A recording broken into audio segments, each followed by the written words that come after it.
Clip number 1493۔ اس clip میں آپ قرآن پاک کی سورہ حجرات کی آیت نمبر 2 سے 3 کی تلاوت، ترجمہ اور تفسیر قرآن صراط الجنان سماعت فرمائیں گے۔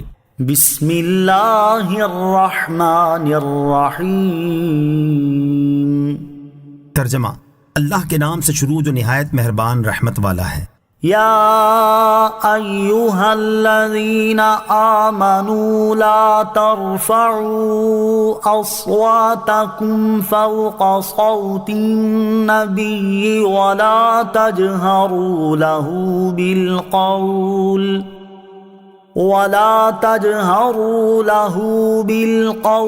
كجهر بعضكم لبعض أن تحبط أعمالكم وأنتم لا تشعرون۔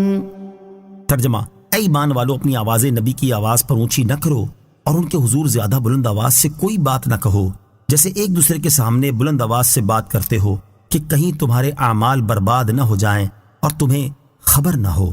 یا ایہا الذین آمنوا لا ترفعوا اصواتکم فوق صوت النبی، اے ایمان والو، اپنی آوازیں نبی کی آواز پر اونچی نہ کرو۔ اس آیت مبارکہ میں بھی اللہ تعالیٰ نے ایمان والوں کو اپنے حبیب علیہ الصلوۃ والسلام کے 2 عظیم آداب سکھائے ہیں۔ پہلا ادب یہ ہے کہ اے ایمان والو، جب نبی کریم علیہ الصلوۃ والسلام تم سے کلام فرمائیں اور تم ان کی بارگاہ میں کچھ عرض کرو تو تم پر لازم ہے کہ تمہاری آواز ان کی آواز سے بلند نہ ہو، بلکہ جو عرض کرنا ہے وہ آہستہ اور پست آواز سے کرو۔ دوسرا ادب یہ ہے کہ حضور انور علیہ الصلوۃ والسلام کو ندا کرنے میں ادب کا پورا لحاظ رکھو، اور جیسے آپس میں ایک دوسرے کو نام لے کر پکارتے ہو اس طرح نہ پکارو، بلکہ تمہیں جو عرض کرنا ہو وہ ادب و تعظیم اور توصیف و تکریم کے کلمات اور عظمت والے القاب کے ساتھ عرض کرو، جیسے یوں کہو: یا رسول اللہ صلی اللہ تعالی علیہ وسلم، یا نبی اللہ صلی اللہ تعالی علیہ وآلہ وسلم، کیونکہ ترک ادب سے نیکیوں کے برباد ہونے کا اندیشہ ہے اور اس کی تمہیں خبر بھی نہ ہوگی۔ مفسرین نے اس آیت کے شان نزول کے بارے میں مختلف روایات ذکر کی ہیں، ان میں سے چند روایات سماعت کیجیے۔ نمبر 1، حضرت ابن ابی ملیکہ رضی اللہ تعالیٰ عنہ فرماتے ہیں 2 بہترین حضرات ہلاک ہونے کے قریب جا پہنچے تھے۔ ہوا یوں کہ حضرت ابوبکر صدیق اور حضرت عمر فاروق رضی اللہ تعالیٰ عنہما نے نبی کریم علیہ الصلوۃ والسلام کی بارگاہ میں اس وقت اپنی آوازیں اونچی کر دی تھیں جب بنو تمیم کے سوار بارگاہ رسالت میں حاضر ہوئے تھے۔ ان میں سے ایک صاحب نے بنی مجاشع کے بھائی اقرا بن حابس کی طرف اشارہ کیا کہ انہیں ان کی قوم کا حاکم بنا دیا جائے، اور دوسرے نے ایک اور شخص کی جانب اشارہ کیا۔ حضرت ابوبکر رضی اللہ تعالیٰ عنہ نے حضرت عمر رضی اللہ تعالیٰ عنہ سے کہا: آپ یہ کہہ کر میری مخالفت کرنا چاہتے ہیں؟ حضرت عمر نے کہا: میں تو آپ کی مخالفت کرنا نہیں چاہتا۔ یہ گفتگو کرتے ہوئے ان دونوں حضرات کی آوازیں بلند ہو گئیں۔ اس پر اللہ تعالیٰ نے یہ آیت نازل فرمائی: یا ایھا الذین آمنوا لا ترفعوا اصواتکم فوق صوت النبی۔ آیت لا ترفعوا اصواتکم، یہاں اس آیت سے متعلق 3 اہم باتیں سماعت کیجیے۔ نمبر 1، بارگاہ رسالت صلی اللہ تعالی علیہ وسلم کا جو ادب و احترام اس آیت میں بیان ہوا یہ آپ کی ظاہری حیات مبارکہ کے ساتھ ہی خاص نہیں ہے، بلکہ آپ کی وفات ظاہری سے لے کر تا قیامت بھی یہی ادب و احترام باقی ہے۔ مفتی احمد یار خان نعیمی رحمۃ اللہ تعالی علیہ فرماتے ہیں اب بھی حاجیوں کو حکم ہے کہ جب روضہ پاک پر حاضری نصیب ہو تو سلام بہت آہستہ کریں اور کچھ دور کھڑے ہوں، بلکہ بعض فقہا نے تو حکم دیا ہے کہ جب حدیث پاک کا درس ہو رہا ہو تو وہاں دوسرے لوگ بلند آواز سے نہ بولیں، کہ اگرچہ بولنے والا یعنی حدیث پاک کا درس دینے والا اور ہے مگر کلام تو رسول اللہ صلی اللہ تعالی علیہ وسلم کا ہے۔ نمبر 2، بارگاہ رسالت صلی اللہ تعالی وسلم میں ایسی آواز بلند کرنا منع ہے جو آپ کی تعظیم و توقیر کے برخلاف ہے اور بے ادبی کے زمرے میں داخل ہے، اور اگر اس سے بے ادبی اور توہین کی نیت ہو تو یہ کفر ہے۔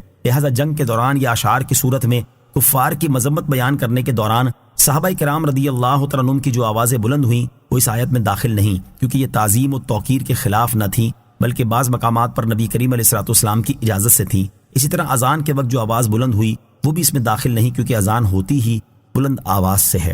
نمبر 3، علماء کرام کی مجالس میں بھی آواز بلند کرنا ناپسندیدہ ہے، کیونکہ یہ انبیاء کرام علیہ الصلوۃ والسلام کے وارث ہیں۔ ان الذين يغضون اصواتهم عند رسول الله اولئك الذين امتحن الله قلوبهم للتقوى لهم مغفرة واجر عظيم۔ ترجمہ: بے شک جو لوگ اللہ کے رسول کے پاس اپنی آوازیں نیچی رکھتے ہیں یہی وہ لوگ ہیں جن کے دلوں کو اللہ نے پرہیزگاری کے لیے پرکھ لیا ہے، ان کے لیے بخشش اور بڑا ثواب ہے۔ ان الذین یغضون اصواتهم عند رسول اللہ، بے شک جو لوگ اللہ کے رسول کے پاس اپنی آوازیں نیچی رکھتے ہیں۔ شان نزول یہ ہے کہ جب یہ آیت یا ایھا الذین آمنوا لا ترفعوا اصواتکم نازل ہوئی تو اس کے بعد حضرت ابوبکر صدیق، حضرت عمر فاروق اور کچھ دیگر صحابہ کرام رضی اللہ تعالیٰ عنہم نے بہت احتیاط لازم کر لی اور سرکار دو عالم علیہ الصلوۃ والسلام کی خدمت اقدس میں بہت ہی پست آواز سے عرض و معروض کرتے، جیسا کہ اوپر بیان ہو چکا ہے۔ ان حضرات کے حق میں یہ آیت نازل ہوئی اور ان کے عمل کو سراہتے ہوئے ارشاد فرمایا گیا، بے شک جو لوگ ادب اور تعظیم کے طور پر اللہ تعالیٰ کے رسول صلی اللہ تعالیٰ علیہ وسلم کی بارگاہ میں اپنی آوازیں پست رکھتے ہیں، یہی وہ لوگ ہیں جن کے دلوں کو اللہ تعالیٰ نے پرہیزگاری کے لیے پرکھ لیا اور ان میں موجود پرہیزگاری کو ظاہر فرما دیا ہے۔ ان کے لیے آخرت میں بخشش اور بڑا ثواب ہے۔ آیت ان الذین یغضون اصواتهم سے حاصل ہونے والی معلومات۔ اس آیت سے 5 باتیں معلوم ہوئیں۔ نمبر 1، تمام عبادات بدن کا تقویٰ ہیں اور حضور اقدس صلی اللہ تعالی وسلم کا ادب دل کا تقویٰ ہے۔ نمبر 2، اللہ تعالیٰ نے صحابہ کرام رضی اللہ تعالیٰ عنہم کے دل تقویٰ کے لیے پرکھ لیے ہیں، تو جو انہیں معاذ اللہ فاسق مانے وہ اس آیت کا منکر ہے۔ نمبر 3، صحابہ کرام رضی اللہ تعالیٰ عنہم انتہائی پرہیزگار اور اللہ تعالیٰ سے بہت زیادہ ڈرنے والے تھے، کیونکہ جس نے نبی کریم علیہ الصلوۃ والسلام کو اللہ تعالیٰ کا رسول مان لیا اور آپ کی اس قدر تعظیم کی کہ آپ کے سامنے اس ڈر سے اپنی آواز تک بلند نہ کی کہ کہیں بلند آواز سے بولنے کی بنا پر اس کے اعمال ضائع نہ ہو جائیں، تو اس کے دل میں اللہ تعالیٰ کی تعظیم اور اس کا خوف کتنا زیادہ ہوگا۔ نمبر 4، حضرت ابوبکر صدیق اور حضرت عمر فاروق رضی اللہ تعالیٰ عنہما کی بخشش یقینی ہے، کیونکہ اللہ تعالیٰ نے ان کی بخشش کا اعلان فرما دیا ہے۔ نمبر 5، ان دونوں بزرگوں کا اجر و ثواب ہمارے وہم و خیال سے بالا ہے، کیونکہ اللہ تعالیٰ نے اسے